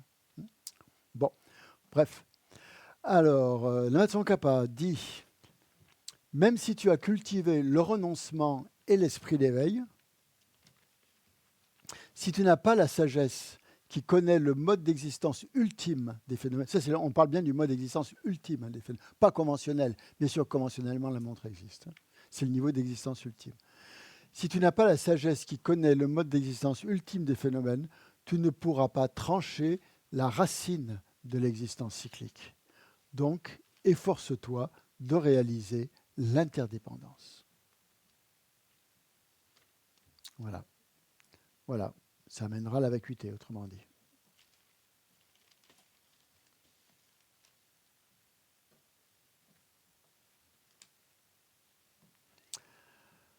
Bon, alors, le remède fondamental, c'est ça, c'est de réaliser la vacuité. L'antidote qui va éliminer tout ça. Et l'image que donnent les textes, c'est les semelles de cuir. Vous savez, il y a un roi qui se promenait dans son jardin et il s'était piqué les pieds et il a dit c'est pas possible ça, chaque fois que je sors je me pique les pieds, marcher pieds nus. Donc il a réuni tous ses ministres et les ministres ont dit il faut recouvrir toute la terre de cuir. Mais il dit, on n'aura pas assez de vaches pour mettre des cuirs. Ce ne sera pas possible. Et alors, il y a un vieux sage au fond de la salle, bien sûr, quand le roi l'a interrogé, il a dit, mais non, il suffit de vous mettre des semelles de cuir sous vos pieds, et puis là, comme ça, vous pourrez aller n'importe où. Il n'y aura plus de piqûres, il n'y aura plus de rugosité, voilà. Donc, le truc, c'est plutôt que de s'attaquer à chacune des perturbations avec leurs antidotes spécifiques, autant s'en prendre à la racine, ce qui fait leur racine, la racine des perturbations mentales, c'est-à-dire l'ignorance. Il faut aller directement à la cause. Donc, dans la mesure où cette cause racine, c'est l'ignorance, le seul remède, ça va être de réaliser la vacuité. Réaliser la vacuité veut dire donc percevoir directement la nature ultime des phénomènes. Comme ce n'est pas immédiatement à notre portée, c'est la raison pour laquelle on nous donne des antidotes spécifiques qui sont nécessaires en attendant de pouvoir réaliser la vacuité. Donc ces antidotes spécifiques vont amoindrir les perturbations mentales et non seulement ça, mais elles vont nous permettre aussi de percevoir la vacuité, la nature de la réalité. Elles vont faciliter. Plus on va appliquer, en fait, on pourrait croire qu'en appliquant ces antidotes comme ça, spécifiques, ça va nous éloigner de la réalisation de la vacuité. Mais au contraire, non, ça va vous en rapprocher, le fait de l'appliquer. Ça va rendre votre esprit plus souple, en fait. Et vous allez pouvoir percevoir plus facilement la nature de la réalité. Voilà. Et avoir vraiment cet antidote direct, cette réalisation directe.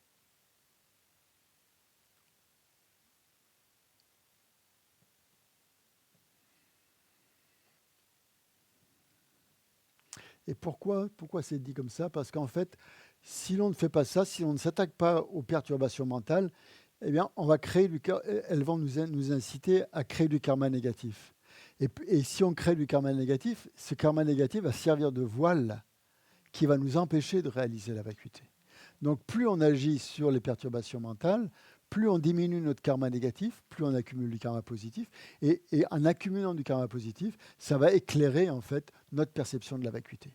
C'est ça la logique en fait. C'est pour ça qu'en nous attaquant même de manière plus ou moins imparfaite aux perturbations mentales, au moins déjà ça crée une possibilité de pouvoir créer en tout cas du karma positif qui va être porteur. Et une fois que ce karma positif sera accumulé, on pourra faire une expérience de vacuité.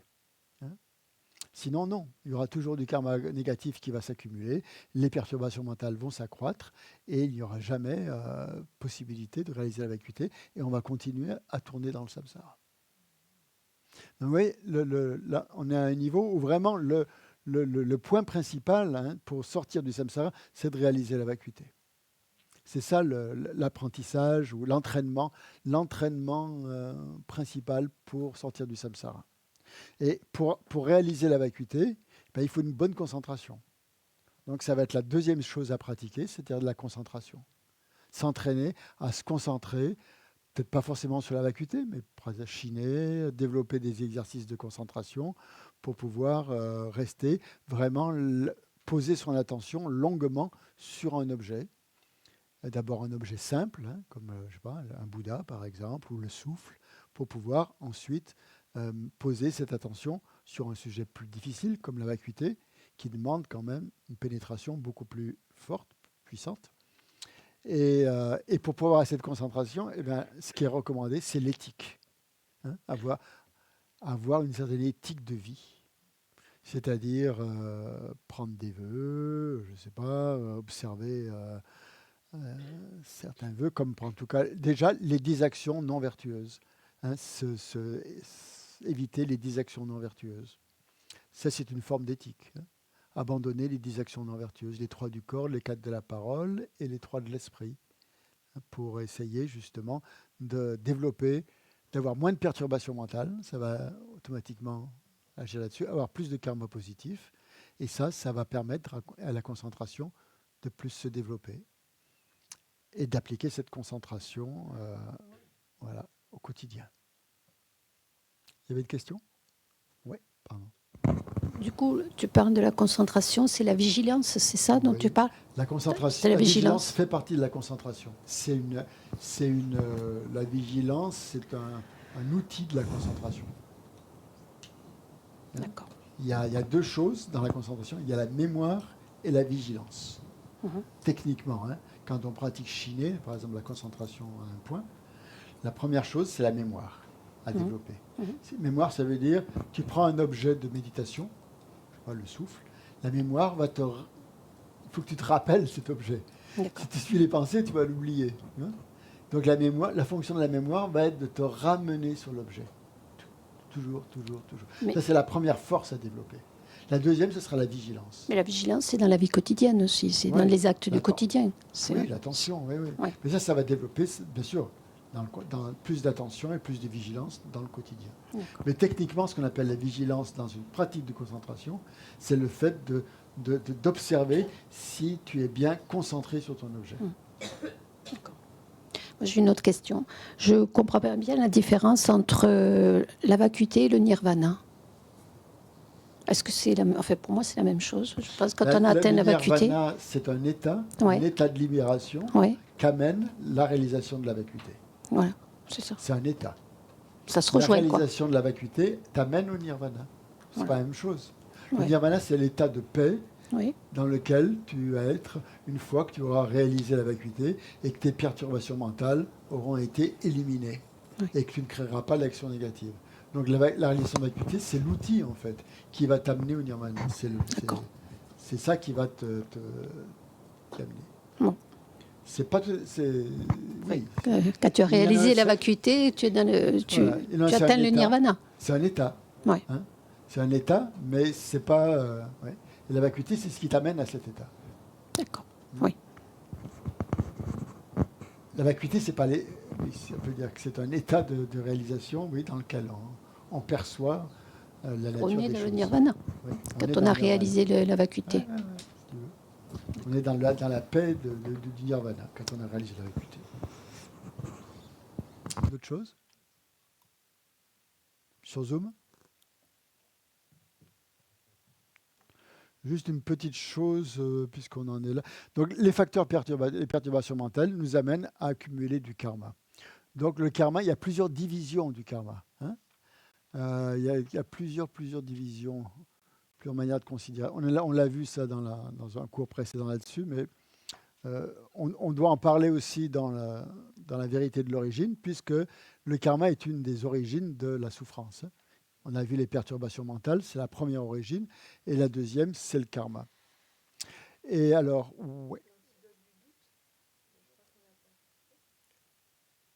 l'antidote du doute. Ah oui, j'ai oublié. Ouais, le doute, c'est un peu comme l'ignorance, hein, si tu veux. C'est-à-dire examiner, analyser un objet pour éliminer ses doutes. Hein. Donc, pour parler du karma, le facteur mental, qu'est-ce que c'est à votre avis, le facteur mental qui est associé au karma. Ouais, je sais pas comment. Oui, c'est l'intention. Oui, c'est ça. En fait, comment dire, le karma, quand on pense au karma, on pense souvent à l'effet. Hein? Mais en fait, non. C'est plus la cause. Et la cause, c'est l'intention. Il y a un karma qui est créé à partir du moment où il y a intention. Une intention mentale. Hein? Vous savez que pour créer un karma complet, il faut 3 choses. Il faut l'intention, il faut l'action, c'est voilà, et il faut la satisfaction, ou qu'on appelle la réjouissance. On dit aussi ça. Il faut qu'il y ait, là, s'il y a ces 3 choses, le karma est complet. S'il n'y a que l'action, c'est pas un karma complet, parce qu'il n'y aura pas l'attitude mentale qui va avec. Hein? L'action, c'est physique, c'est verbal, c'est peu importe ce que c'est, mais hein? Et la satisfaction ou la réjouissance.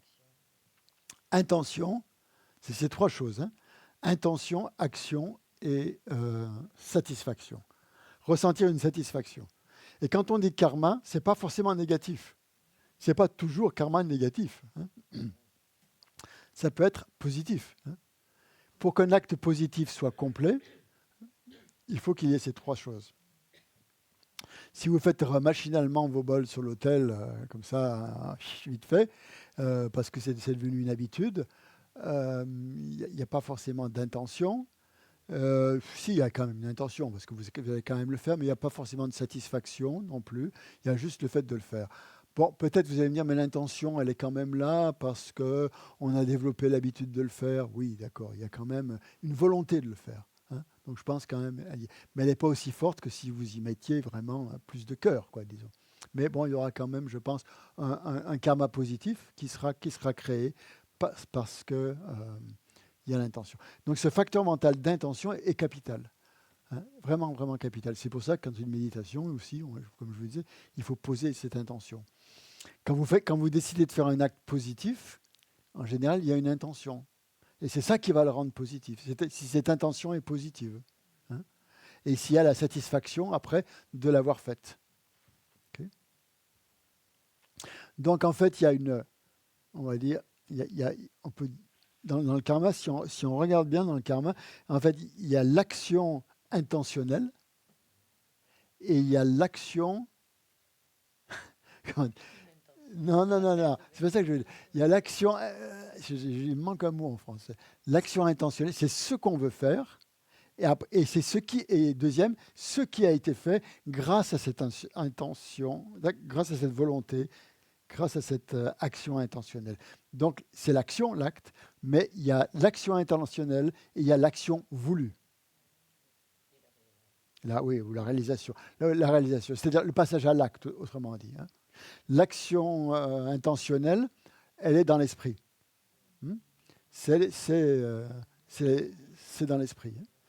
C'est par exemple, du côté négatif, c'est les 3 actes non vertueux de l'esprit, c'est-à-dire la malveillance, les vues erronées et la convoitise, par exemple. Ça va être donc les trois facteurs négatifs qui sont dans l'esprit.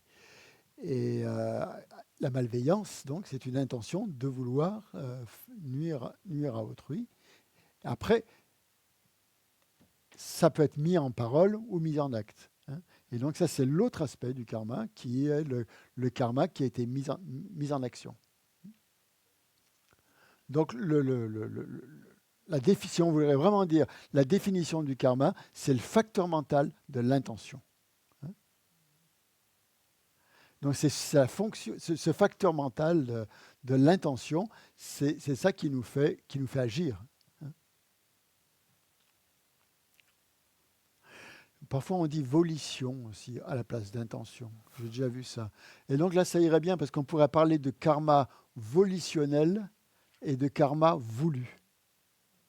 Ouais, ça irait bien dans ce sens-là. Karma volitionnel, c'est ce qu'on veut créer, c'est ce qu'on veut faire, mais qu'on n'a pas encore fait. Et le karma voulu, c'est le karma que l'on a voulu créer, que l'on a effectivement créé. Ouais, il y a la distinction. Et, voilà. Le karma voulu, c'est... ouais. Donc l'évolution, ou l'intention, c'est le karma mental, c'est ce qui va inciter l'esprit à se diriger vers un objet donné.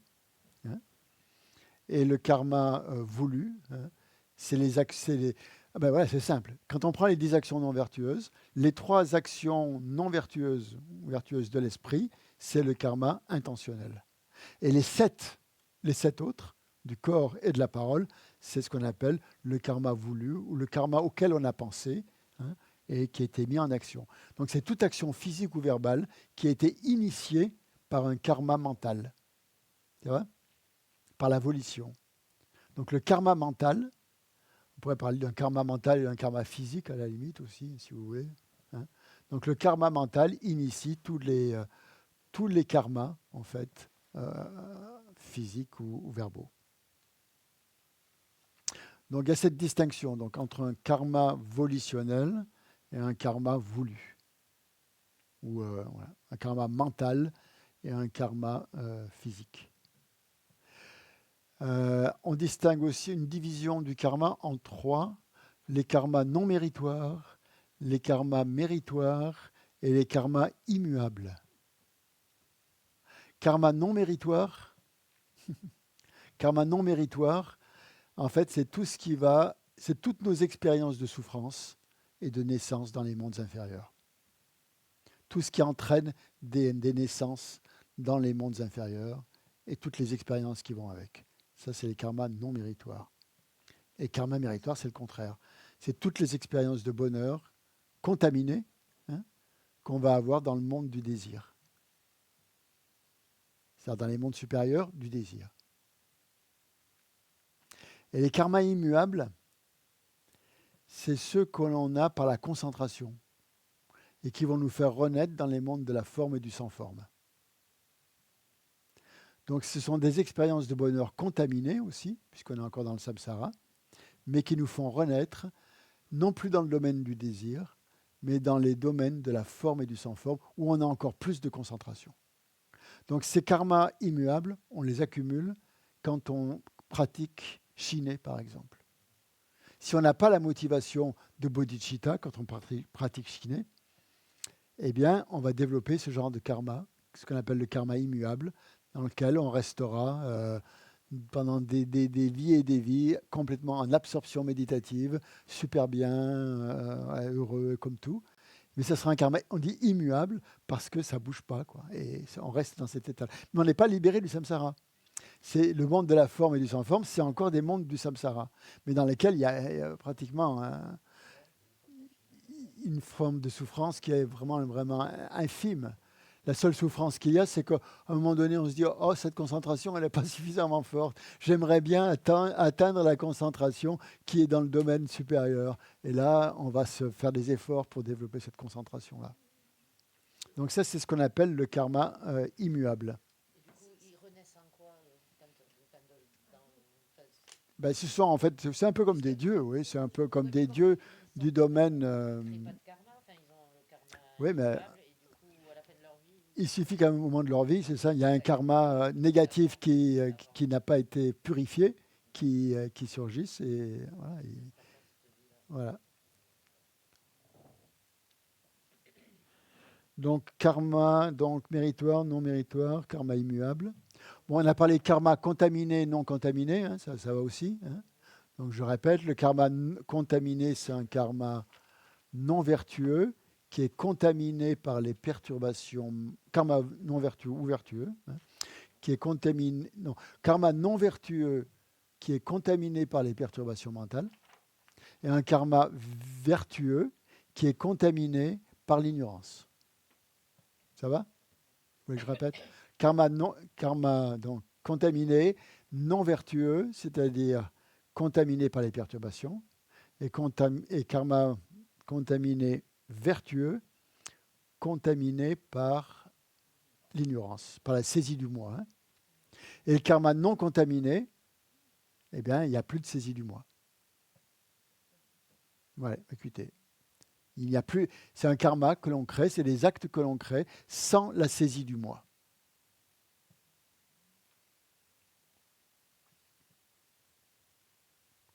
Et le dernier, on arrêtera là, hein. Ça va commencer à chauffer un peu. Il y a combien en CO2 là-bas? 2000 ? Wow. Donc, le dernier, c'est le karma introducteur. Et ça va nous servir pour demain, ça. Quand on va parler des 12 liens, comment on tourne dans le samsara. On va voir ça, on va voir ça demain. Karma introducteur ou propulsif, aussi on dit. C'est-à-dire, c'est ce karma qui, au moment de la mort, c'est le plus terrible, celui-là, parce qu'on ne le connaît pas, qui va nous projeter dans la vie suivante. Le karma introducteur ou le karma propulsif. Il peut être non méritoire, méritoire ou immuable. Non méritoire, c'est les mondes inférieurs. Méritoire, c'est les mondes supérieurs. Immuable, c'est le monde de la forme et du sans-forme. OK ? Donc voilà tout ce qu'il faut savoir. Oui.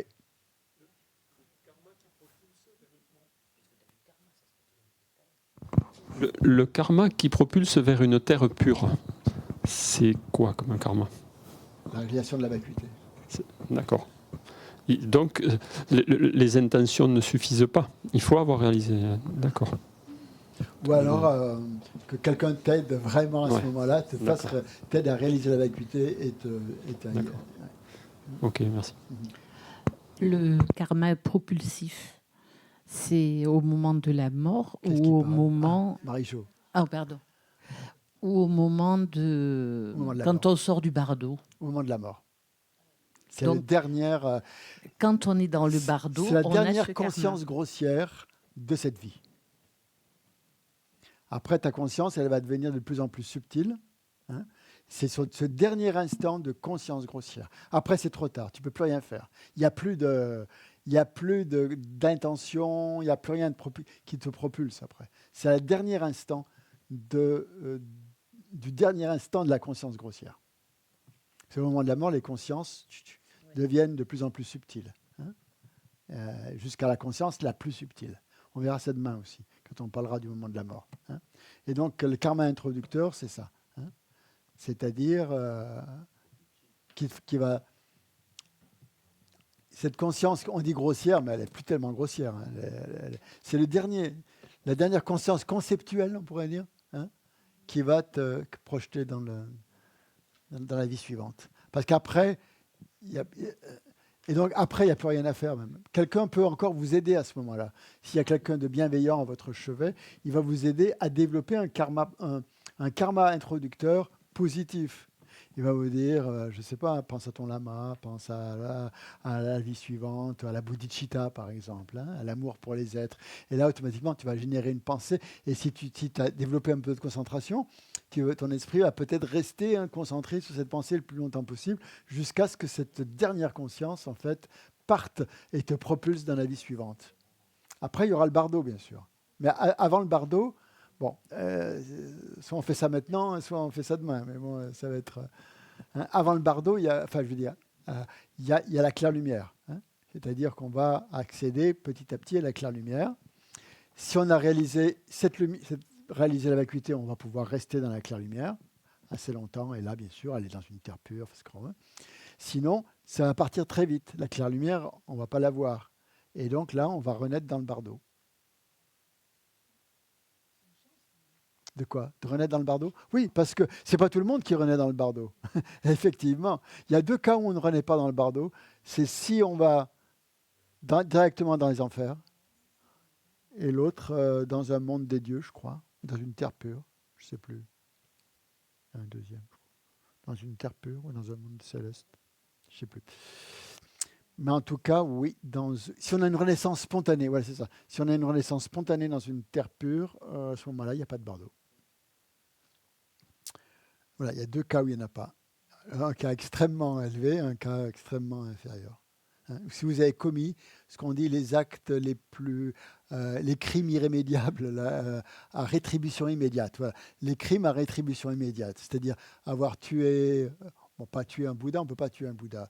Avoir fait couler le sang d'un Bouddha ou d'un arat, tuer un arat, qu'est-ce qu'on dit, son père, sa mère, voilà. Et créer un schisme dans une sangha. C'est les cinq crimes à rétribution immédiate qui vont faire qu'on va être projeté sans passer par le bardeau. Donc le karma introducteur, c'est celui-là. Donc c'est ce qui peut être non méritoire, qui peut être méritoire ou qui peut être immuable et qui vous projette dans cet état-là.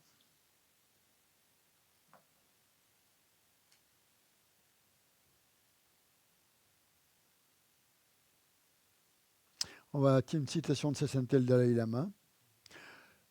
Sur la base d'une vie samsarique, c'est-à-dire dans laquelle on est, si vous laissez votre corps, votre parole et votre esprit accumuler des actions négatives, vous accumulez alors des karmas non méritoires. Hein? Et si vous vous adonnez à des pratiques telles que le respect de l'éthique, de la discipline éthique et autres, cela deviendra un karma méritoire. Et enfin, si vous méditez sur le calme mental, qui est inclus dans le niveau spirituel de la concentration sur le sans forme, vous accumulerez du karma immuable. Voilà, très bien expliqué en peu de mots. Sainteté le Dalai Lama, c'est comme ça.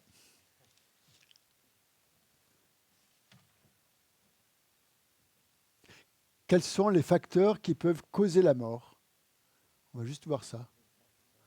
Et il y a plusieurs facteurs qui peuvent causer la mort. Et ça, donc, parce qu'on va mourir. Hein. Et quels sont les facteurs qui sont responsables de causer la mort? Alors, première, c'est l'épuisement de la vie. Quand la vie est finie. C'est-à-dire, on est avec un capital de vie. Hein, et la mort survient, ou la durée de vie impartie par le karma introducteur.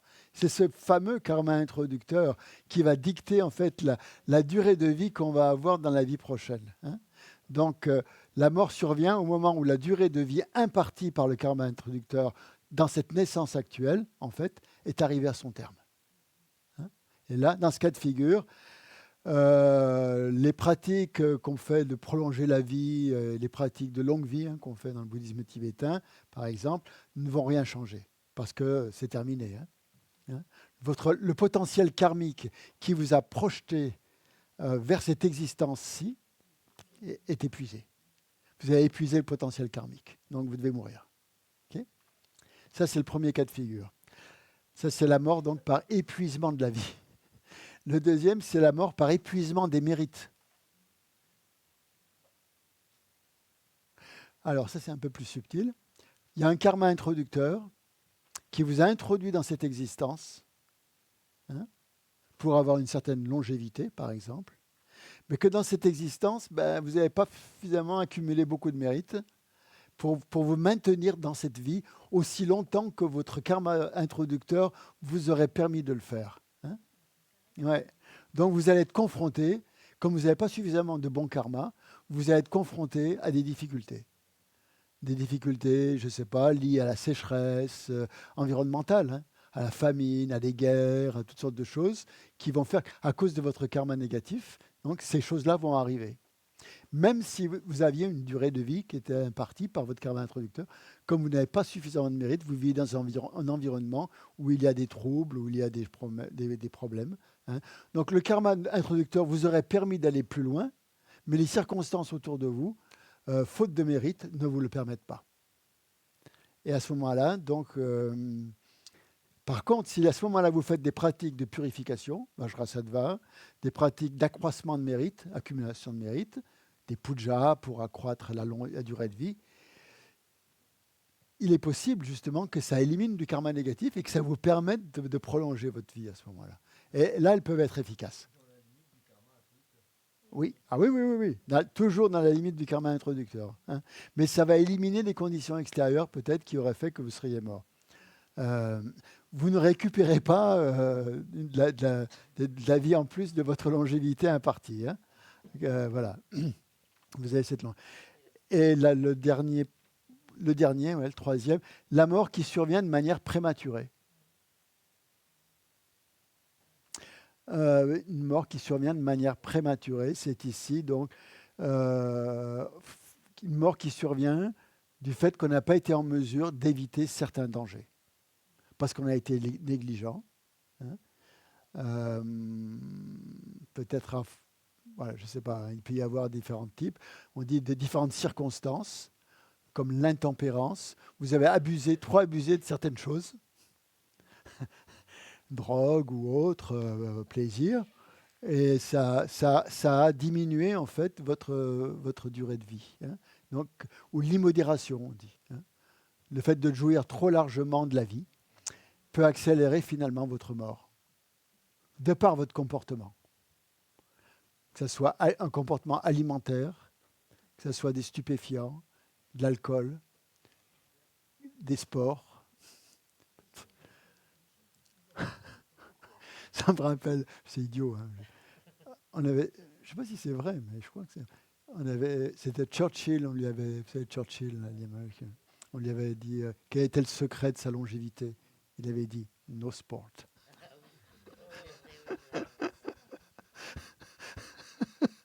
On pense que le sport, ça va nous amener à faire durer la vie. En fait, c'est la raccourci. D'après le bouddhisme, je ne sais pas si c'est vrai. Non, ça entretient le corps. Donc, des sensations aussi. Quelqu'un qui est avide de sensations dangereuses, hein, se précipiter avec une combinaison dans le vide, je ne sais pas, conduire à toute allure voilà, pour affronter des dangers comme ça.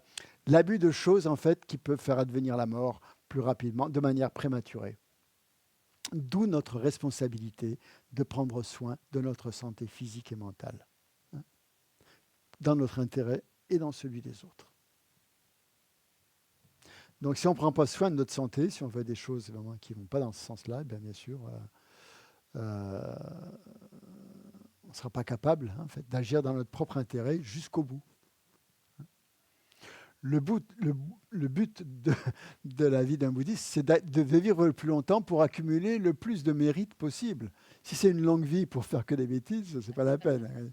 Mais c'est pour vraiment accumuler le plus de mérites. C'est pour ça qu'on va essayer de prolonger la vie, pour accroître des mérites, pour pouvoir avoir encore une vie meilleure dans la vie suivante si on n'a pas atteint la bouddhéité dans cette vie-là. Je vais m'arrêter là-dessus.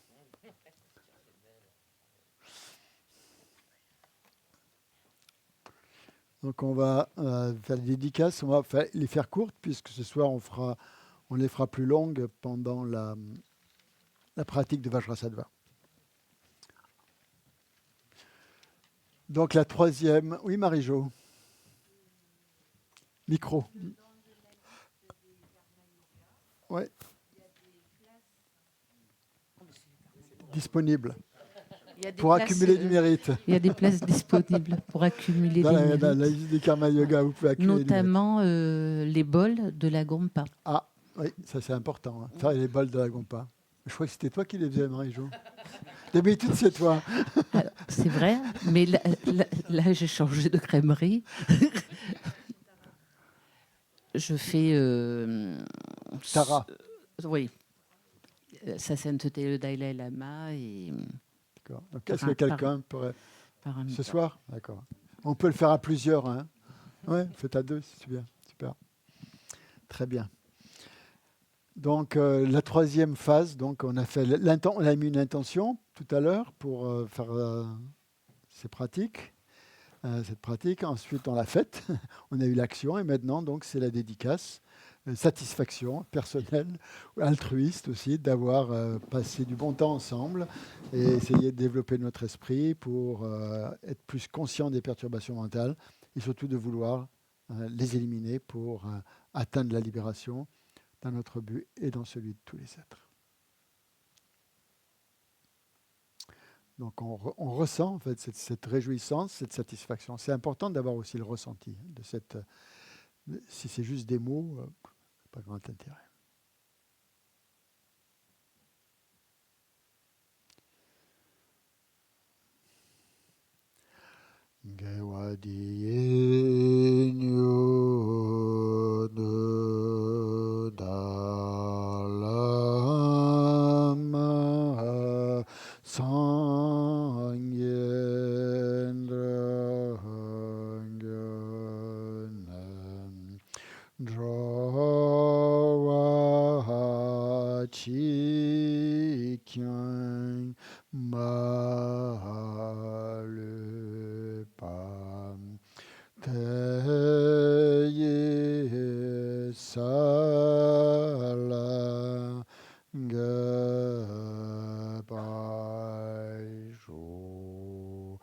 que tous ceux qui sont malades recouvrent rapidement la santé, que toutes les maladies de ce monde disparaissent à jamais, que dans aucune contrée de par ce vaste monde n'advienne épidémie, famine ou conflit, que les êtres vivent dans la vertu et le bonheur grâce à la richesse du Dharma et que croissent l'abondance, la prospérité et l'excellence.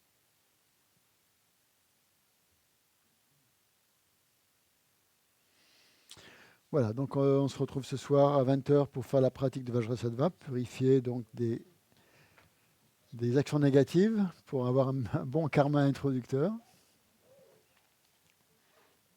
Le lien Zoom des pratiques quotidiennes, n'est-ce pas? Ouais, le lien des pratiques quotidiennes, exactement, sur Zoom.